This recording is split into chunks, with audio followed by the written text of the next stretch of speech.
Bonjour à tous et bienvenue pour cette nouvelle vidéo. Je suis ravie de vous retrouver pour ce jour 19, la case numéro 19 de ce calendrier de l'Avent spécial coup de cœur de l'année 2021. On se rapproche petit à petit, l'oiseau fait son nid, du 24, de cette dernière vidéo et forcément de Noël. Où on va, je l'espère, profiter de nos proches et pouvoir passer un bon moment. Alors, ce coup de cœur, il est complètement dans la thématique de... Enfin, ce coup de cœur. Oui, ce coup de cœur, il est complètement dans la thématique de Noël. Pour moi, alors les fêtes, je suis pas trop fête de fin d'année, je suis pas trop fête de Noël. Ça a jamais été, mon truc. C'est une période de l'année pour moi qui est pareille que les autres périodes de l'année.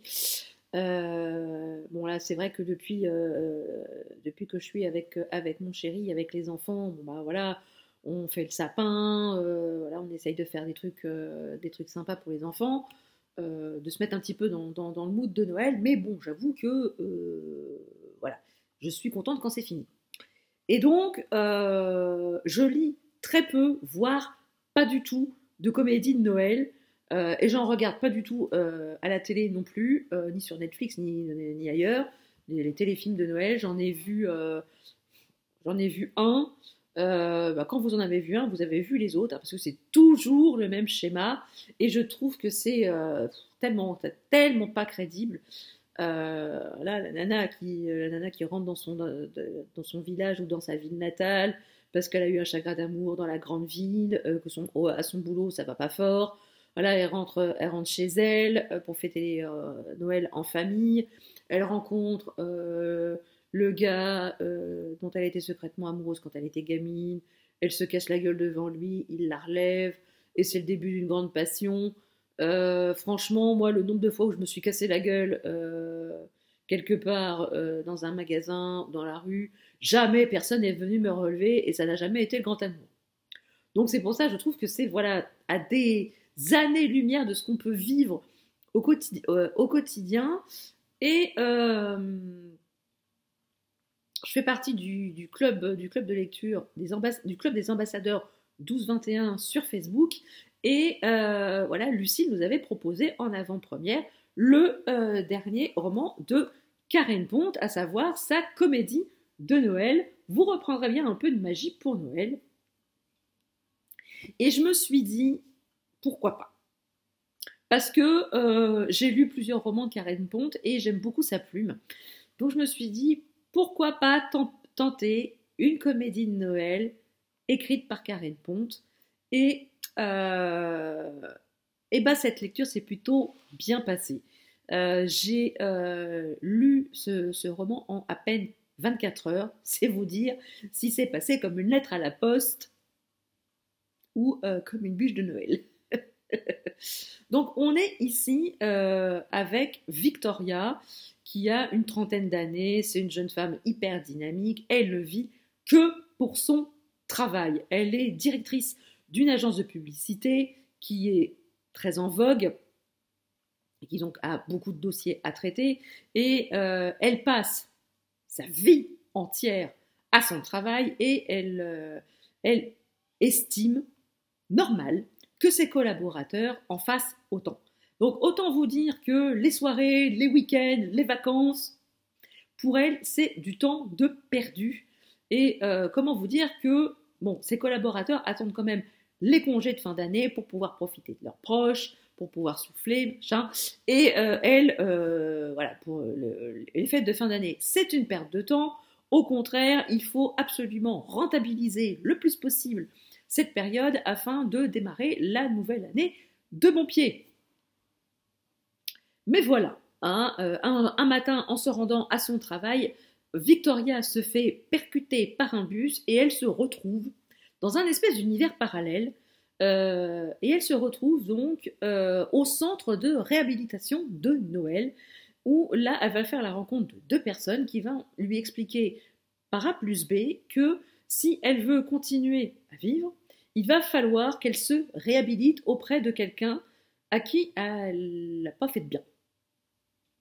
Alors Victoria cherche et finalement elle va trouver dans son passé quelqu'un avec qui elle n'a pas été hyper chouette à l'époque, en la personne de Dakota, qu'elle va retrouver. Parce que Dakota, Dakota a bien grandi. Elle vit avec sa grand-mère qui l'a élevée à la mort de ses parents avec son petit frère Austin. Et donc elle vit avec sa grand-mère, car sa grand-mère est une personne âgée, et elle ne veut pas la laisser toute seule, et elle veut surtout pas la mettre en maison de retraite, en EHPAD, parce qu'elle s'estime redevable et loyale envers sa grand-mère, sans qui elle ne sait pas ce qu'elle serait devenue à la mort de ses parents. Et donc Dakota vit avec sa grand-mère, et elle anime une émission de radio le soir, le soir, ça débute à 23h et ça doit se finir sur les coups de 2h du matin, où voilà, elle écoute les auditeurs lui raconter leurs problèmes et tenter de trouver avec eux une solution à leurs problèmes, tout en voilà, les écoutant et en les orientant peut-être vers la bonne solution. Et donc du coup, Victoria se met en tête de faire amende honorable auprès de Dakota. Ça. Donc, j'ai beaucoup aimé ce roman, un peu teinté de la magie de Noël quand même si c'est pas hyper prégnant. Mais ce que j'aime avec les romans de Karen Pont, c'est qu'elle met en scène des personnes normales qui vivent des situations qu'on peut tous vivre, tout à chacun. Et c'est comme ça qu'on peut s'identifier au personnage. C'est comme ça que moi je me suis prise d'affection pour Dakota, pour sa grand-mère. Alors pas pour Victoria, autant vous dire les choses comme elles sont. Victoria, elle est détestable,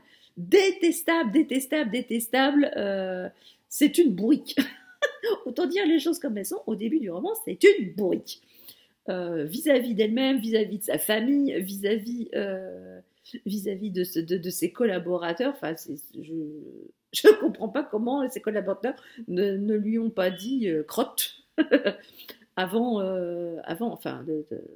jusqu'à maintenant. Bah, peut-être parce que c'était aussi la peur de perdre leur travail. Je peux comprendre, hein, parce que c'est un tyran, c'est ni plus ni moins un tyran. Mais j'ai vraiment adoré ce roman. Voilà, c'est pas dégoulinant de bons sentiments, c'est tendre, c'est chaleureux. On se prend très vite d'attachement au personnage. Alors je vous rassure tout de suite, on finit par s'attacher quand même à Victoria, quand même, parce qu'on nous explique pourquoi et comment elle est devenue comme ça en étant adulte. Et voilà, moi j'ai vraiment adoré. Et je crois que mon personnage préféré, ça a été la grand-mère. Ça a été, franchement, c'est Mounette, la grand-mère qui est tendre, qui est attachante, qui est fantasque, avec sa passion Sissi. Toi-même, tu sais, si tu as la ref. Voilà, c'est passion Sissi forever. Elle m'a trop fait rire avec ça. Mais voilà, j'aime beaucoup la plume de Karen Pont. Hors comédie de Noël, j'ai lu deux, trois romans de ces comédies dites classiques. Et voilà, c'est limite si voilà, les comédies de Noël de Karen Pont ne vont pas me réconcilier avec les comédies de Noël. J'ai pas lu ces deux précédentes qui étaient une duologie. Mais peut-être qu'à l'occasion je les lirai parce que voilà, ça met quand même en scène des personnes normales comme vous et moi dans des situations que tout à chacun peut vivre, et c'est ça que j'aime avec elle, c'est que voilà, ce sont des personnages qui sont proches de nous, et ce qui rend quand même les histoires tellement plus plausibles, tellement plus accessibles à tout à chacun.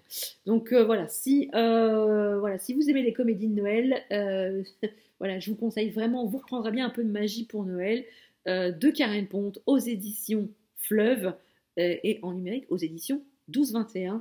Je vous le conseille vraiment, vraiment, vraiment plus. Donc voilà, cette vidéo est à présent terminée. J'espère qu'elle vous aura plu. N'hésitez pas à me dire en commentaire si vous aussi, si vous faites partie de la team comédie de Noël, film de Noël, mood de Noël.